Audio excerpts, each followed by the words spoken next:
Given the choice, I think we all would want financial peace over financial stress. Well, when it comes to achieving financial goals, there are 3 financial goals that if you accomplish them very early, it's going to lead to a lot more peace and a lot less financial stress. These are 3 universal financial goals that apply to all of us. What are they? I've got that and more coming up.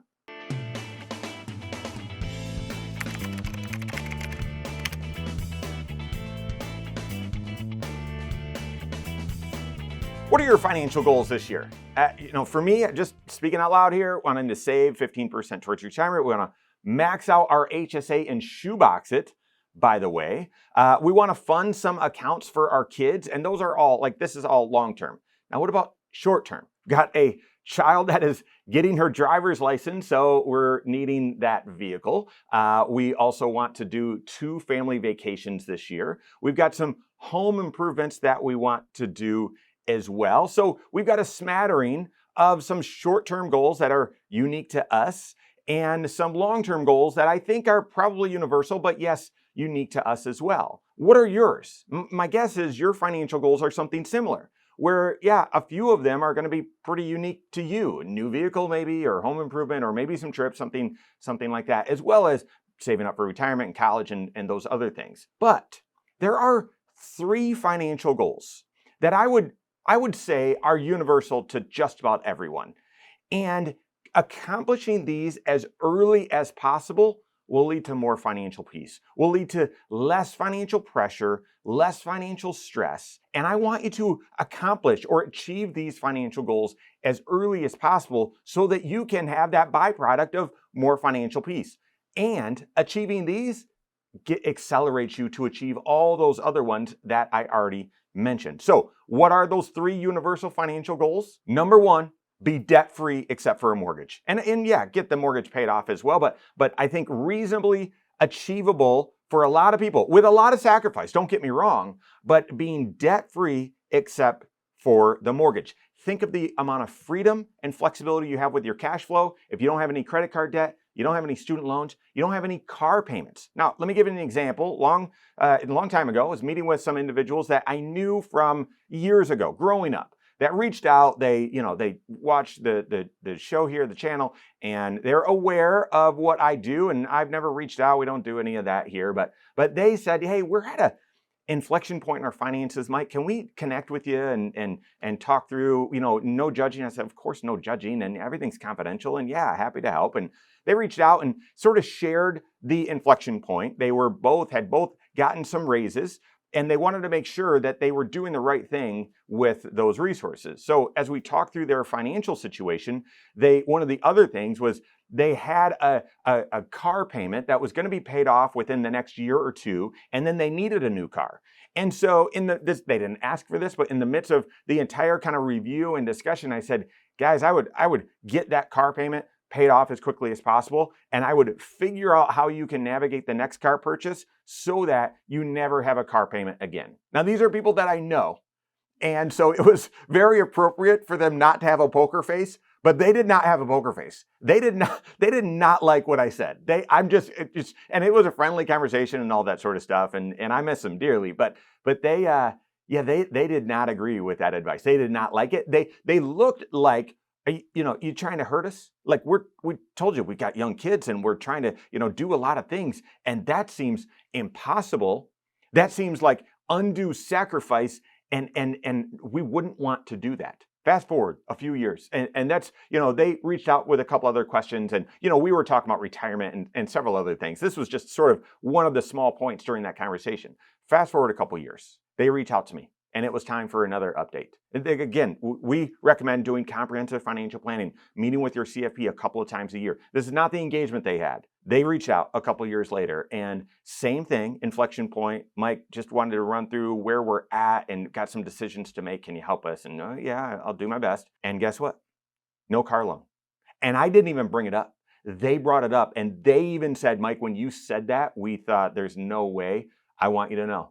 We just purchased the next vehicle with all cash. And they were like giddy. They were giddy. They couldn't contain the excitement and of the accomplishment, but also the flexibility and freedom. And they said, when we paid cash, They influenced what we bought, and we made a more responsible vehicle decision, and they felt just thrilled with the whole process. So guys, universal goal number one, no matter if this lands on you really like, oh gosh, this hurts, and I resist it, I don't like it, but if you're wanting more financial peace, less financial pressure, pay off all debt except for the mortgage. That's goal number one. Goal number two, a companion to that, is build up a fully funded emergency fund. And for them, for this couple, they'd actually already done that. That was one of the inflection points. They'd gotten this raise.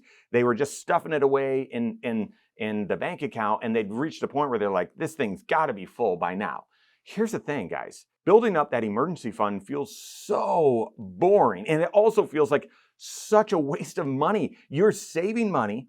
It's not invested. You're not seeing it make money for you. And it's just sort of sitting there. It feels like an absolute waste. But let me tack on another story. And this one's extremely recent. Some other friends of ours live in our neighborhood. They purchased the house just recently, a couple years ago, and they had a few things that they wanted to do with the house. And one of them was they're a dog family, and they've got a dog, and they purchased this property, but it didn't have a fence. So they had to keep the dog inside. And they were saving up, they wanted a fence, and they just got one. And I am not kidding. This is not an exaggeration. 1 week after the fence was installed, we had a storm run through the area. Tree came down, ruined the fence. Not kidding. I'm not kidding. Now, add on top of that, the dog that they love and care so much about. Just maybe a month after that, they found a lump on the dog's arm, or leg, or whatever, right on its front left arm. And thankfully it hadn't spread, but they caught the cancer early. They had a surgery for the dog. Well, then it was infected. Then there was some other complications. Guys, they were telling my wife this, they had to take the dog back to the vet every 3 to 4 days, and every visit was $150. And they've had to do this continuously for a while. And finally, just yesterday, they were supposed to leave for a vacation.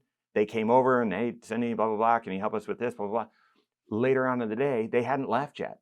And the wife texted my wife and said, oh, hey, our plans changed. We're now leaving tomorrow. We went down in the basement, and our basement was flooded. Guys, think about this. You just saved up a bunch of money to buy a new house.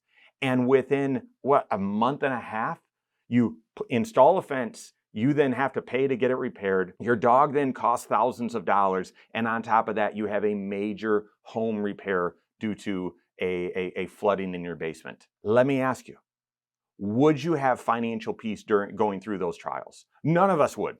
But if you didn't have an emergency fund that you could fall back on during that, financial storm, how could you have peace? It would create so much havoc and so much stress in your finances, and I don't want that for you. Hopefully, you never experience anything like that. I could tell you some of our own personal stories where we've experienced something close, but guys, it's a true story of what's happening right now. I want you to have financial peace, and in order to do that, you need the financial backstop of an emergency fund. It's not lazy dollars. Getting that done, getting that full as soon as possible so that you could then go on and do the other financial goals, and knowing that you've got that safety net, absolutely critical. And then universal financial goal number 3, and I'm putting this one on you. Dave Ramsey says, save as much as you can towards retirement, part of his 7 baby steps, which, by the way, life is not chronological. Also, those 7 baby steps it's not encompassing a full comprehensive financial plan. But number 3, the third goal that I would have for you, save 15% towards retirement. Save 15% of your income towards retirement. Now, ideally, you're saving that from the very beginning, from your very first paycheck. And this is why I would say getting these goals knocked out and taken care of as soon as possible helps and goes a long way. For many people, that's not a reality. You're starting by saving, just enough to get the full match while you're paying off your debt and while you're building up that emergency fund, doing other, kind of financial priorities and life and so on. But when you finally get some daylight, or at least once a year, increase what you're saving to your 401k by 1%. I mean, think about it. If you're getting a company match on, let's say, the first 6% of your 401k, and that's all you can really do, well then at the turn in January, you move that to 7. And then the next January, you move that to 8. The next January, move it to 9. Pretty soon you're at 10% and you barely even felt a move. A couple years later, you're at 15%. That goal, that accomplishment, you're there by the time you're age 30 or in your early 30s, and you can ride at that pace for the rest of your career. So, what are your financial goals? If you haven't accomplished those 3, I'd move them to the top of the list. And then how do you balance those goals plus the rest of your priorities? Work with your certified financial planner, integrate all 6 areas of your financial life so that you can achieve your short-term financial goals as well as your long-term as well. If you don't have a CFP on your team, you can contact one on my team. Find us online, Korhorn.com.